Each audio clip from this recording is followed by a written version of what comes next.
আরে আমরা যেন মহারাজের কাছে ফেল না, কিছু একটা করতেই হবে। আমার মাথাটা গরম হয়ে যাচ্ছে। গোপালের মতন রাজসভার ময়লাকে যতক্ষণ না ফেলা যাচ্ছে ততক্ষণ আমার মাথা জ্বলন্ত কয়লা হয়েই জ্বলবে। পণ্ডিত মশাইয়ের মাথায় একটা বুদ্ধি আছে মন্ত্রী মশাই। আপনি যদি সেই অনুযায়ী উঁচির কাজ করেন তাহলে বেটা গোপালের কপালে দুর্গতির সীমা থাকবে না। এই কি বুদ্ধি, কি বুদ্ধি? আপনি বরং এই ব্যাপারে পণ্ডিত মশাইয়ের সাথে একবার আলোচনা করে নিন। আমি চলি, কেমন? আমি চলি। হ্যাঁ হ্যাঁ, এসো এসো এসো এসো।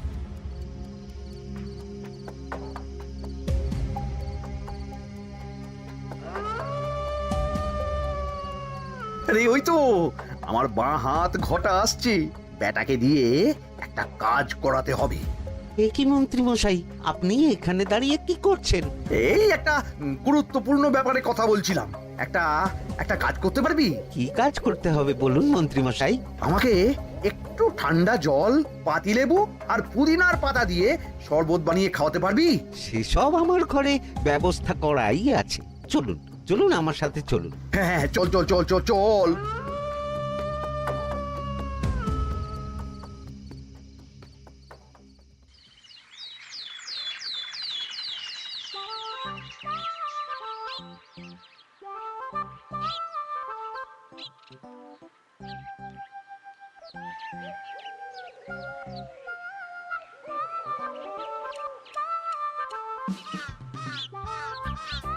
কি ব্যাপার পণ্ডিত, এত গুম মেরে আছো কেন?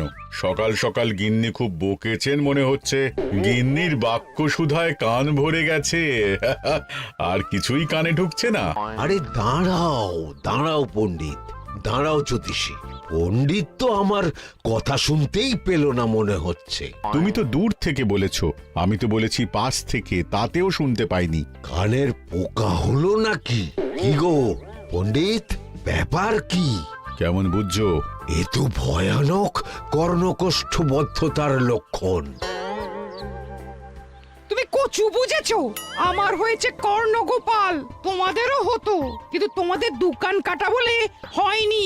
তুমি আমাদের অপমান করছো। তোমাদের অপমান বোধ থাকলে কোনো শব্দই কানে ঢুকতো না, শুধু একটাই শব্দ কানে বাজতো, গোপাল গোপাল গোপাল।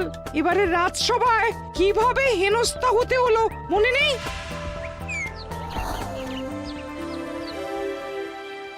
মহারাজ, একটা ভিক্ষা আছে। ভিক্ষার জন্য কৃষ্ণনগরের রাস্তাই সবচেয়ে উপযুক্ত জায়গা গোপাল, তুমি বরং সেখানেই যাও। মন্ত্রী মন্ত্রী মশাই ঠিকই বলেছেন মহারাজ। যে যার নিজের জায়গা থেকে কথা বলে। কুকুর বলে ভৌ ভৌ, বেড়াল বলে মিউ মিউ, কাক বলে কা কা। মন্ত্রীর ভিক্ষার জায়গা কৃষ্ণনগরের রাস্তা, আর গোপালের ভিক্ষার জায়গা মহারাজ কৃষ্ণচন্দ্রের দুয়ার। বলো কি ভিক্ষা? বাড়িতে পুজো আছে মহারাজ, খরচা অনেক, কিছু ঋণ আবশ্যক। যদি 100 মোহর। ঋণ তোমাকে আমি দিতে পারবো না গোপাল। পুজো উপলক্ষে তোমাকে আমি 100 মোহর দিলাম। মহারাজ, আমিও ঠিক এই কথাটাই বলতে যাচ্ছিলাম। আমরাও তাহলে বাড়িতে পুজো করব। পুজোর জন্য আমাদের অনেক খরচ, তাই যদি... অবশ্যই অবশ্যই, কত ঋণের প্রয়োজন খাজাঞ্চির কাছ থেকে নিয়ে নিও, সুদটা আমি মাফ করে দিলাম। মহারাজ, গোপালকে দান আর আমাদের ঋণ? হ্যাঁ, কারণ তোমরা নিজেরা খাবে, কিন্তু গোপাল অন্যদের খাওয়াবে। গোপালের মতো মানুষের সঙ্গে থাকাই হলো রাজধর্ম। কিন্তু তাছাড়াও তোমরা হলে 80 যাই বেতন পাই দলের লোক। গত 1 বছরে তোমার কোন মন্ত্রণা দেশের কাজে এসেছে? পণ্ডিত কোনো নতুন তত্ত্ব শুনিয়েছে? জ্যোতিষী কোনো অমোঘ ভবিষ্যৎবাণী করেছে? আর বৈদ্য 3 বছর ধরে আমার হাঁটুর ব্যথা সারাতে পারেনি। কিন্তু গোপাল, গোপালের ভাঁড়ে হাস্যরসের কখনো অভাব হয়নি। মনে আছে? আছে। কিন্তু করার তো কিছু নেই। আছে। কিছু ভেবেছো নাকি পণ্ডিত? তোমাদের মনে আছে মহারাজ মোহর দেওয়ার পর গোপাল সেদিন বলেছিল কি গোপাল, খুশি তো? মহারাজ, আপনি আমাকে এক মুঠো ধুলো দিলেও আমি খুশি। সেই ধুলো মুঠোই আমি সোনা মুঠো করে ফেলবো। মনে নেই আবার? একটু ঝেড়ে কাশো তো দেখি পণ্ডিত, কি ভেবেছো? যা হবে দেখতেই পাবে।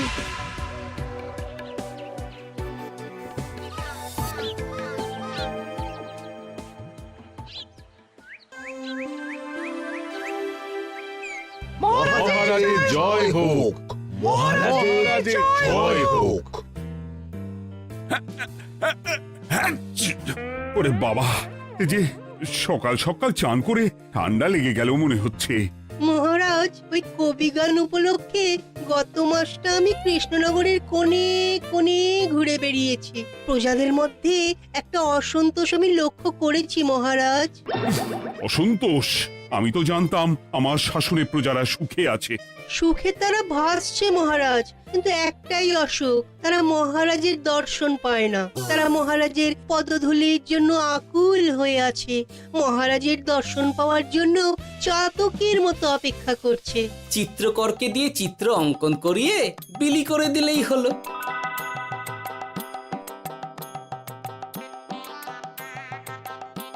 খুব ধুলো হয়েছে মহারাজ, কিন্তু এত ধুলো। কালকের ঝড়ে ঢুকেছে। ঝাড়ুদার,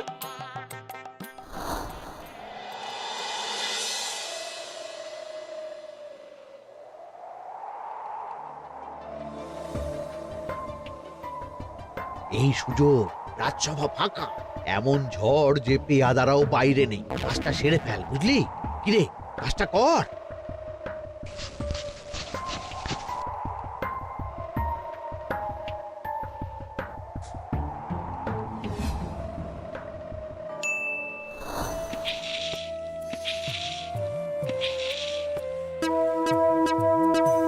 এত ধুলো!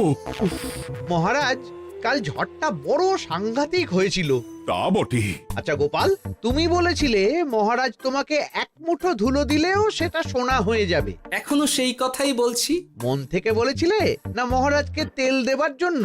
তেল দেওয়ার দায়িত্বটা তো আপনি নিজের কাঁধেই নিয়ে ফেলেছেন।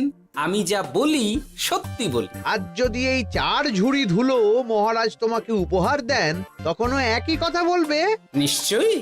মহারাজ, গোপালকে এই 4 ঝুড়ি ধুলো দেওয়ার হুকুম হোক। কি গোপাল, আমি তোমাকে যদি এই ধুলোর ঝুড়িগুলো দিই, তা থেকে সোনা আসবে নাকি? আসবে মহারাজ, মোহরের বস্তা আসবে। যদি না আসে, আপনি বলুন। তোমাকে কৃষ্ণনগর ছেড়ে চলে যেতে হবে। রাজি? আর যদি আমি পারি, তাহলে আপনাকে এই মন্ত্রীর চাকরি ছেড়ে দিতে হবে। কি রাজি? কি মন্ত্রী, রাজি? রাজি। গোপাল? রাজি মহারাজ। আচ্ছা, আর কেউ মন্ত্রীর পক্ষে বাজি ধরেছেন নাকি? হ্যাঁ, আমি আমি আমি ও গোপাল এবার যে মরণ কুয়োতে ঝাঁপিয়েছে, সেখান থেকে আর উঠে আসতে পারবে না। ধুলো থেকে মোহরের বস্তা আসবে, এ হচ্ছে গোপালের উন্মাদ রোগের শুরু। দেমাক দেমাক, মহারাজের পিঠ চাপড়ানি পেয়ে পেয়ে গোপাল ভেবেছে যে ও সব কিছু করতে পারে। এবার শুধু সেই দিনকার অপেক্ষা, যেদিন গোপালকে উল্টো গাধায় চড়িয়ে কৃষ্ণনগর থেকে বার করে দেব। এতটা নিশ্চিন্ত হবেন না মন্ত্রী মশাই। গোপাল কিন্তু হালকা কথা ছুঁড়ে দেওয়ার লোক নয়। কি বলতে চাইছো পণ্ডিত? ওই 4 ঝুড়ি ধুলো থেকে মোহরের বস্তা আসবে? না, তা বলছি না। অন্য জায়গা থেকেও তো মোহরের বস্তা আসতে পারে। তার সঙ্গে ধুলো মিলিয়ে দিলেই কেল্লা ফতে। গোপালের নিশ্চয়ই কোনো পরিকল্পনা আছে।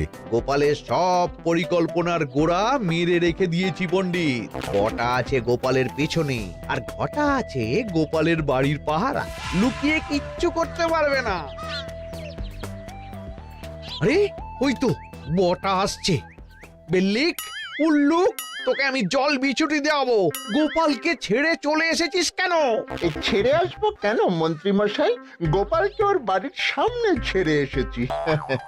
ওখানে তো ঘটা আছে। ও বড্ড ঘুরিয়েছে বেটা। কোথায় কোথায় গিয়েছিল গোপাল? 4 ঝুড়ি ধুলো নিয়ে বেটা বাড়ির উল্টো দিকে হাঁটা দিল। চললাম পিছু পিছু। যাচ্ছিল কোন দিকে? নদীর দিকে, কিন্তু গোপাল দাঁড়ালো যদুর বাড়ির সামনে। এই যদু হলো সেই লোক যে লোকজনের বাড়িঘর কেনা বেচা করে আর লোক ঠকায়। আগে রাজধানীতে থাকতো। বেটা রাজধানী থেকে এই কৃষ্ণনগরে পালিয়ে এসেছে, এখানেও লোক ঠকাচ্ছে, কিন্তু বেটা এত চালাক যে কিছুতেই ধরা যাচ্ছে না। এইরকম লোককে ধরাচ্ছে হাতে রাখা ভালো নয় কি মন্ত্রী মশাই? সে তো জানি, কিন্তু ওর ওপর মহারাজের কড়া নজর আছে। এখন ওর সঙ্গে সম্পর্ক রাখা খুব ঝুঁকি। যাই হোক, তারপর হ্যাঁ, তারপর যদু, যদু রে, গোপাল খুড়ো, আরে তুমি এখানে কি করছো?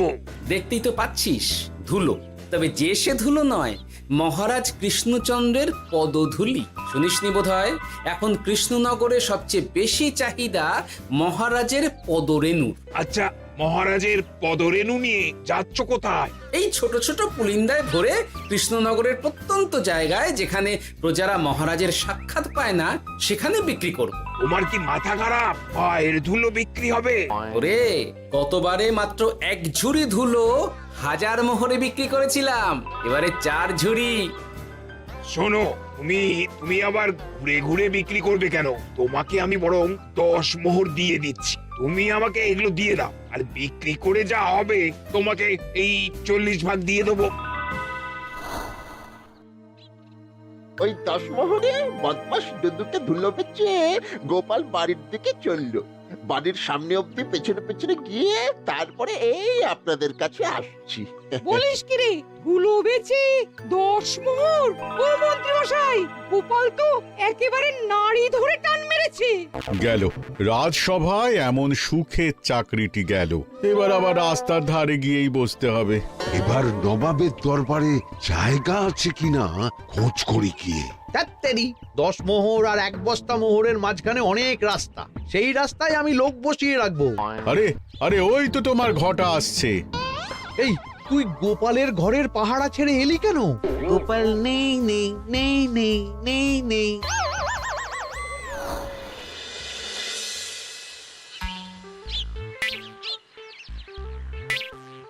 আরে, ভয় পেলি নাকি? না না না না না, ভয় পাবো কেন? শোন, তোকে পেয়ে আমার খুব ভালো হলো বুঝলি।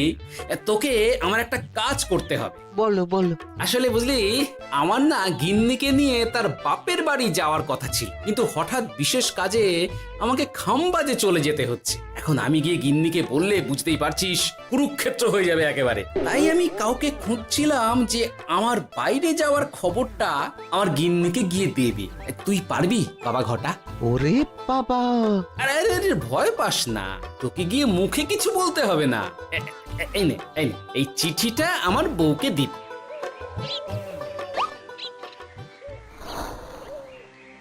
কৃষ্ণনগর ছেড়ে চুপি চুপি চলে যাচ্ছি, চালাকিটা দেখেছেন?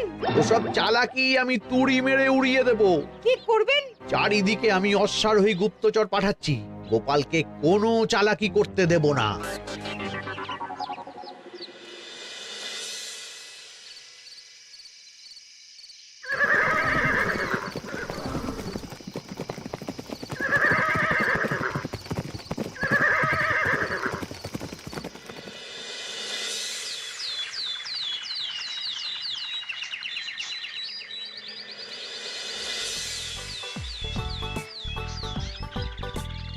অং বং পিং পং। হ্যাঁ, ওরে বাপ রে, এ আবার কি বলে? মানে বুঝিতে পারিলে না? অং বং পিং পং অর্থাৎ আইসো আমার নিকট বিদেশি জাদু শরবত আছে, ইহাতে তৃষ্ণা নিবারিত হয়, শক্তি বৃদ্ধি হয়, ঘুম ভালো হয়, সম্পর্কের উন্নতি হয়, জামা কাপড় ফর্সা হয়, তু শব্দ না করে সকাল সকাল কষ্ট পরিষ্কার হয়, মূল্য মাত্র 1 মোহর। বোঝো, ওইটুকু অং বঙ্গের মধ্যে এত কিছু? ঠিক আছে, তা দাও দেখি, আপাতত টেস্টটা তো মিটু, বাকিগুলো পরে বোঝা যাবে।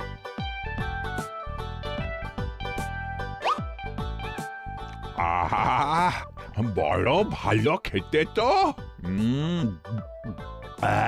ঠং ঠং অর্থাৎ শক্তি বৃদ্ধি হলো। হ্যাঁ হ্যাঁ, মনে হচ্ছে গায়ে যেন দুগুণ বল পাচ্ছি। কি হয়েছে ভাই? এ কে? এ ভিন দেশ থেকে জাদু শরবত নিয়ে এসেছে গো। জাদু শরবত? ভিন দেশ? একেবারে, হ্যাঁ, একেবারে বহু ভুজা শরবত। খেলে তেষ্টা যাবে, গায়ে জোর হবে, ঘুম হবে, সম্পর্ক ভালো হবে, জামা কাপড় ফর্সা হবে, সকালে হ্রাস করে পেটও পরিষ্কার হবে। সে কি? দাও গো ভাই, আমাকেও দাও। গুড় জল, সঙ্গে একটু ভাজা মশলা, আমচুর আর বিট নুন, শুদ্ধ দেশি জিনিস। জানলে কেউ ছুঁয়েও দেখতো না, কিন্তু একটু বিদেশি গন্ধ দিতেই একেবারে হট্ট মেলা। আরে তোমরাও এসেছো দেখছি। সং সং শঙ্কা, লং লং লঙ্কা। মানে অর্থাৎ এই শরবত খেলে আর শঙ্কা নাই, বুদ্ধি লঙ্কার মতন ঝাল হয়ে যাবে। তারপর ডং ডং ডঙ্কা, টং টং টঙ্কা, ফাইন ফাইন, অর্থাৎ টাকা আসবে আমার কাছে।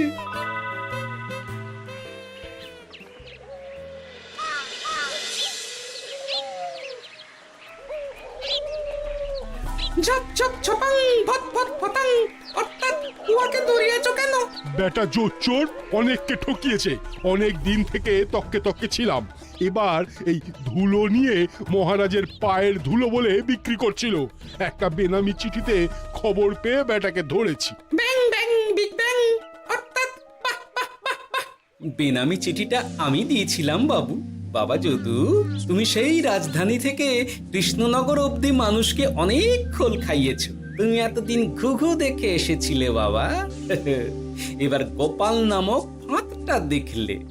কতবার বলবো এইসব ধুলো আমি গোপালের কাছ থেকে কিনেছি।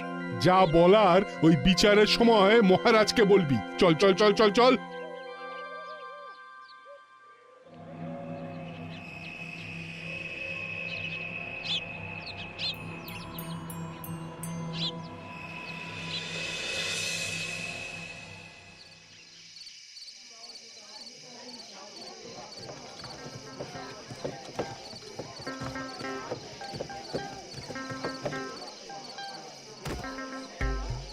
ঝন্টু মন্টু ননাং ফু। নাও ঠেলা। সাহেব বলে কি ফু দিয়ে দিতে হবে? কি বলছো সাহেব? বুঝতে পারছি না, কোথায় ফু দেব? ঝন্টু মন্টু ননাং ফু, অর্থাৎ লবণ আছে? আছে আছে সাহেব আছে। কত লাগবে? ভাণ্ড ভরি আন্ডাকারি, অর্থাৎ যা আছে সব।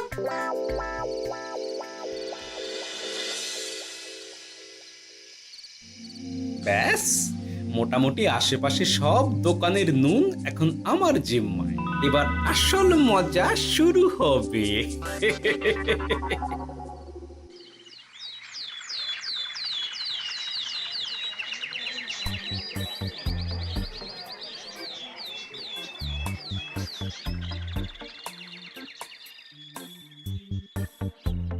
নুন আছে? না হুজুর, গোটা কৃষ্ণনগরেই নুন নেই। ওই দেখো, পুরো রাজসভাই বাজারে জড়ো হয়েছে। শান্তামনা, শান্টু মন্টু। আবার কি বলছে রে বাবা? শান্তামনা, শান্টু মন্টু, অর্থাৎ জনগণ শ্রবণ করুন। নান্টু কান্টু, নুন কিনিবেন আন্টু আন্টু। আসুন আসুন। আমার আমার এক সের নুন লাগবে। শান্টু, অবশ্যই 100 লবণ 10 মোহর। এক সের 10 মোহর? 10 মোহর লইবেন না লইবেন না? না, নেব না। উত্তম উত্তম, গান্ডা পিণ্ডে ঢিসুম ঢিসুম, অর্থাৎ তাহা হইলে নুনের বদলে গৃহিণীর প্রহার ভক্ষণ করুন। আমাকে একটা নুন দিন। আমাকেও আমাকেও। নুন ছাড়া বাড়ি ফিরলে গিন্নি ঘর ছাড়া করবে আমাকে। শুনলাম কৃষ্ণনগর থেকে নুন উধাও। আছে মহারাজ, আছে। কৃষ্ণনগরের সব লবণ আমার নিকটে আছে। 110 মোহর। এত দাম? দাম তো হবেই মহারাজ। লবণ ছাড়া রান্না কেমন হবে ভাবিয়া দেখুন। ঠিকই বলেছ, রাজপাকশালেও তো রান্না বসেনি। 100 সেরের মতন রাজপ্রাসাদে পাঠিয়ে দাও। 1000 মোহর দিয়ে দাও।